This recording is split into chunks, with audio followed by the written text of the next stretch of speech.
Hey guys, Omar here, and I thought today we would talk a little bit about cheap people like you.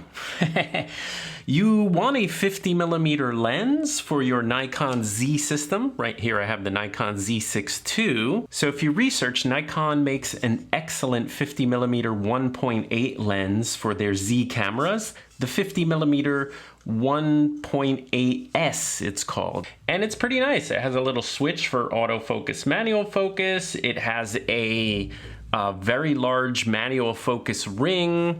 It's well constructed, and it is probably one of the sharpest lenses from my research, because I haven't tried every Nikon S.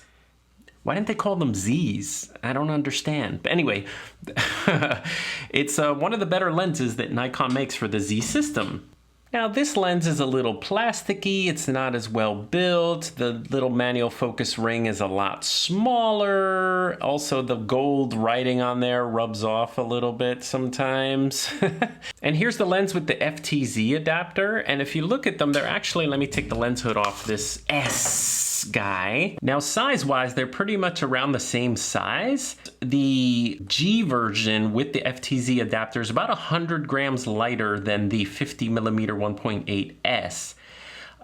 So that's something to think about if you're going to be walking around all day doing street photography, you know, and you're weak.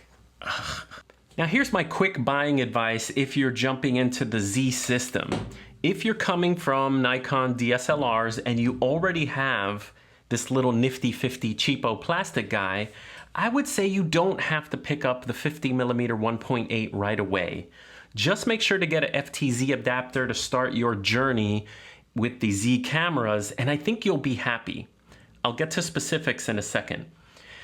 If you picked up a Z camera and you don't have any 50mm lenses, if you have the cash, the 50mm 1.8 is the way to go. It's kind of a pain to adapt with an FTZ adapter unless all your lenses are going to be the G series lenses and this FTZ adapter, you know, just lives on the camera all the time. Then that's one way to go. Sometimes it's a pain if you have a mix between the two lenses.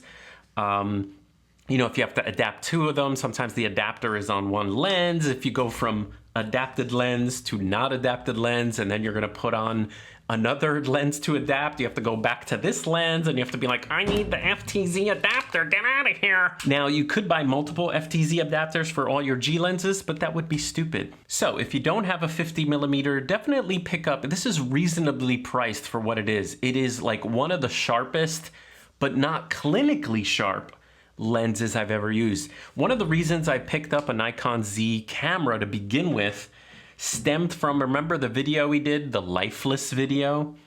That cameras are like the files are becoming so clinical and so sharp. They're like, oh, so ugly. But Nikon has figured out some voodoo to have sharp images but still have a filmic quality to them, you know, that the other camera brands don't have. Now, if you don't have a 50mm and you don't have the cash, then the answer is pretty obvious. It's okay. You're going to be okay with the 50mm G series, and I'll show you in this video why you'll still be okay. Now, we're all built differently. Some people have gas gear acquisition syndrome and you lust over the newest. But I'm here to tell you that I shot street photography. I went out with the 50mm with the Nikon Z6 II, and I had a blast with this guy adapted. It was a lightweight setup. It was, let me show you. Show us, please. Yeah, check it out. Here's what it looks like. See, even with the adapted 50mm 1.8, it's, oh man, this camera's so comfortable to hold. You could boom, keep walking, boom, boom. It was so fun.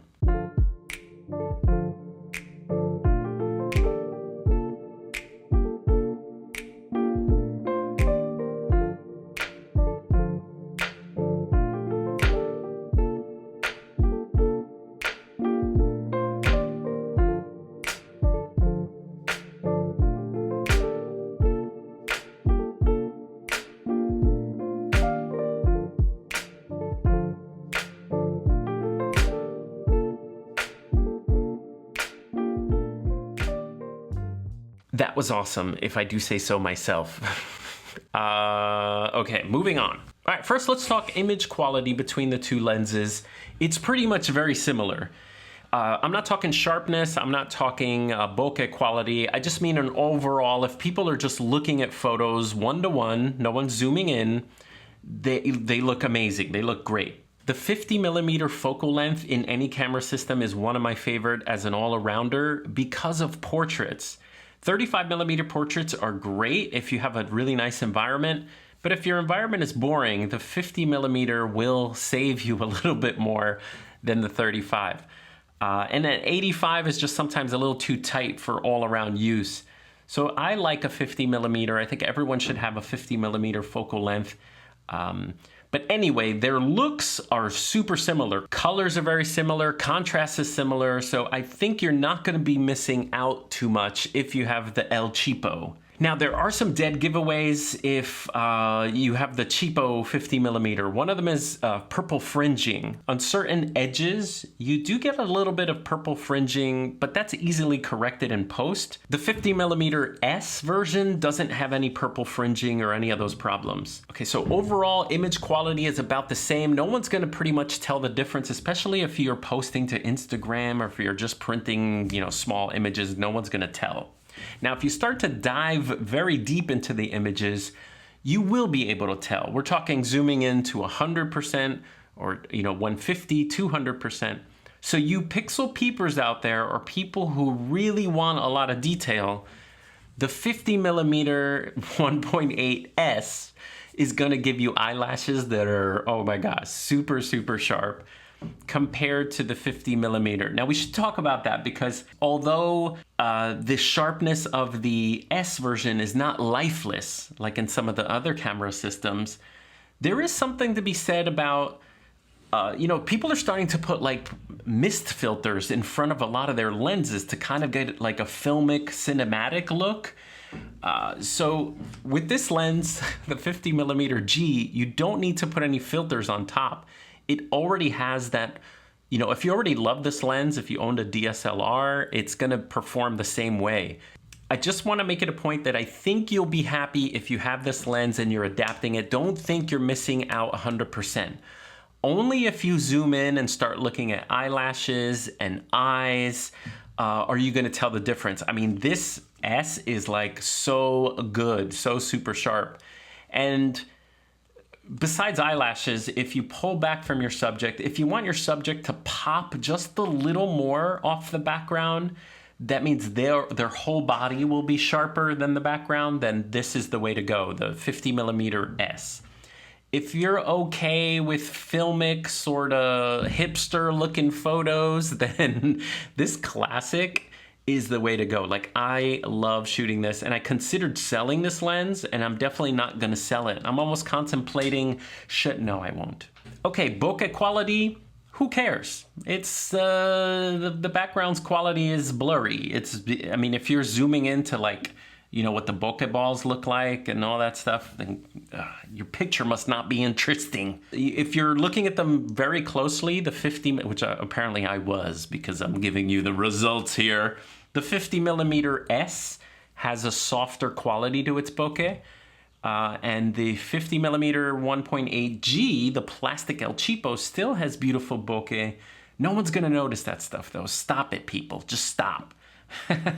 Now, autofocus. As far as autofocus goes, I was a little surprised. I thought that the 50mm 1.8 G, well, let me give you real world first. In real world sort of street photography, I was shooting in continuous with a little red box in the middle and pretty much hitting every shot, okay? I would have bikers, flying towards me. I would be shooting people across the street. So if you're shooting single shots and you're focusing, it's gonna hit every time. But what I was surprised about was I had my daughter do a quick test. I said, walk briskly towards me. I'm gonna shoot in high burst on both of them, see how they do. And I was super surprised. The El Cheapo hit every shot. And of course, so did the S. That was to be expected, a newer lens for a newer system. But the FTZ adapter, it did an amazing job. And stay tuned or subscribe, that's the commercial here, I'm gonna show you my street photography with the 105 1.4. That's all I'm gonna say about that. So I think for street photography, focusing, no difference. Eye autofocus, no difference. They both hit the eye every time, awesome. For my daughter walking, I think maybe the G maybe missed one a little bit, but hit every shot. This one hit every shot. For sports, if you're shooting sports with a 50mm, what's wrong with you? Okay, what about fun factor? Well, you know, the 50mm 1.8S makes more sense for your Z camera system, but I'm kind of, you know, like people who like to adapt lens, we're a weird bunch. I like adapting lenses. I like using lenses that have been around for a while, that have quality to them, like have a certain quality to them. And I'm more excited about adapting older lenses than buying the whole Z line of lenses. I gotta admit, they kind of look a little boring. I mean, they're beautifully designed, but I wish they had like a little bit of a gold ring on them, you know, kind of like, they should have just brought back this writing that rubs off. That would have been awesome. Scratch and sniff. We don't sniff lenses on this channel, I just want to say that. Anyway, guys, if you can pick up a cheap, you know, maybe if you have the 50 already, once you pick up a cheap 35mm 1.8G, that does have a plastic mount on it, but I think you'll be surprised with your Z system using some of the older Nikon lenses. Yeah, super fun. And that's pretty much it. And this was an awkward ending to this video. I'm just gonna stay here. All right, I'll see you guys next time. Bye.